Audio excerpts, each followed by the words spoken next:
നമസ്കാരം. ഇറാൻ വിഷയത്തിൽ ഇസ്രായേൽ പ്രധാനമന്ത്രി ബെഞ്ചമിൻ നെതന്യാഹുവും അമേരിക്കൻ വൈസ് പ്രസിഡന്റ് JD വാൻസും തമ്മിൽ കടുത്ത വാഗ്വാദം നടന്നതായി റിപ്പോർട്ടുകൾ.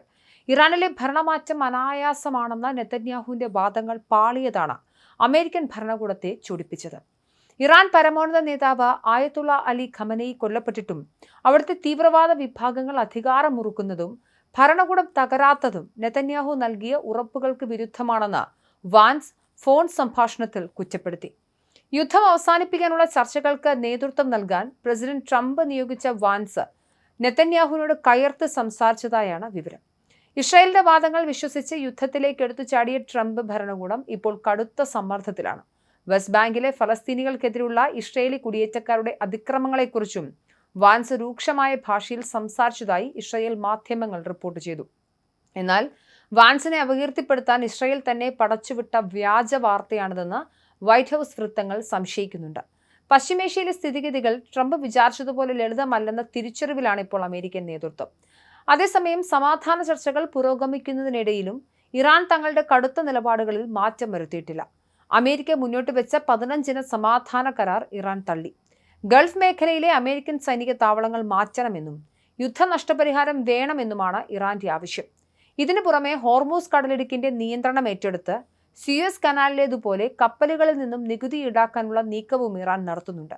ഏപ്രിൽ 6 വരെ ഇറാനിലെ ഊർജ്ജ നിലയങ്ങൾ ആക്രമിക്കില്ലെന്ന് ട്രംപ് പ്രഖ്യാപിച്ചിട്ടുണ്ട്. എങ്കിലും മേഖലയിലെ അനിശ്ചിതത്വം തുടരുകയാണ്. ഇസ്രായേലും അമേരിക്കയും തമ്മിലുള്ള ഭിന്നത പശ്ചിമേഷ്യൻ രാഷ്ട്രീയത്തിൽ പുതിയൊരു വഴിത്തിരിവാകാനും സാധ്യതയുണ്ട്. ഇറാനിലെ അറാഖ് ആണവ കേന്ദ്രത്തിന് നേരെ ഇസ്രായേൽ നടത്തിയ അപ്രതീക്ഷിത വ്യോമാക്രമണം പശ്ചിമേഷ്യയെ വീണ്ടും യുദ്ധത്തിന്റെ വക്കിലെത്തിച്ചിരുന്നു. ഇതിന് പിന്നാലെയാണ് അമേരിക്കൻ വൈസ് പ്രസിഡന്റ് JD വാൻസും ഇസ്രായേൽ പ്രധാനമന്ത്രി ബെഞ്ചമിൻ നെതന്യാഹുവും തമ്മിൽ ഫോണിലൂടെ കടുത്ത വാഗ്വാദത്തിൽ ഏർപ്പെട്ടത്. നയതന്ത്ര മേഖലയിൽ ഇത് പുതിയ വിള്ളലുകൾ വീഴ്ത്തിയിട്ടുണ്ട്. ഇറാനിലെ ഭരണമാറ്റം അനായാസമാകുമെന്ന് നെതന്യാഹുവിന്റെ വാദങ്ങൾ പാളിയതാണ് വൈറ്റ് ഹൗസിനെ ചൊടിപ്പിച്ചത്. ഇറാൻ പരമോന്നത നേതാവ് ആയത്തുള്ള അലി ഖമനേയി കൊല്ലപ്പെട്ടിട്ടും അവിടുത്തെ ഭരണകൂടം തകരാത്തത് ഇസ്രായേലിന്റെ രഹസ്യാന്വേഷണ പാളിച്ചയെയാണ് അമേരിക്ക വിലയിരുത്തുന്നത്. ഇസ്രായേലും അമേരിക്കയും തമ്മിൽ ഉടലെടുത്തിരിക്കുന്ന ഈ നയതന്ത്ര ഭിന്നത പശ്ചിമേഷ്യൻ രാഷ്ട്രീയത്തിൽ നിർണായകമായ ഒരു വഴിത്തിരിവായാണ് സൂചിപ്പിക്കുന്നത്. ഇറാനിലെ ഭരണമാറ്റം സംബന്ധിച്ച ഇസ്രായേലിന്റെ കണക്കുകൂട്ടലുകൾ പിഴച്ചതും ആയത്തുള്ള അലി ഖമനേയുടെ വിയോഗത്തിന് ശേഷവും അവിടുത്തെ ഭരണകൂടം കരുത്തോടെ നിലകൊള്ളുന്നതും ട്രംപ് ഭരണകൂടത്തെ പ്രതിരോധത്തിലാക്കിയിട്ടുണ്ട്. മാത്രമല്ല, ലോകമെമ്പാടും വലിയ രീതിയിലുള്ള ഇന്ധന പ്രതിസന്ധി വരുന്നുണ്ട്. ഇറാൻ ഹോർമൂസ് കടലിടുക്ക് ബന്ധിയാക്കി വെക്കുന്നതും ഇറാനിലെ എണ്ണ ഉൽപ്പാദനം നിലച്ച സാഹചര്യവും ഒക്കെ മുൻകൂട്ടി ലോകമെമ്പാടും പ്രതിസന്ധിയാണ്. ഇതും അമേരിക്ക കരുതാത്ത ഒരു തിരിച്ചടിയായിരുന്നു. ഇതുകൂടിയാണ് അമേരിക്കയും ഇസ്രായേലും തമ്മിലുള്ള നയതന്ത്ര ബന്ധങ്ങളിൽ വിള്ളൽ വീഴാൻ ഒരു പ്രധാന കാരണമായി നിരീക്ഷകർ ചൂണ്ടിക്കാണിക്കുന്നത്.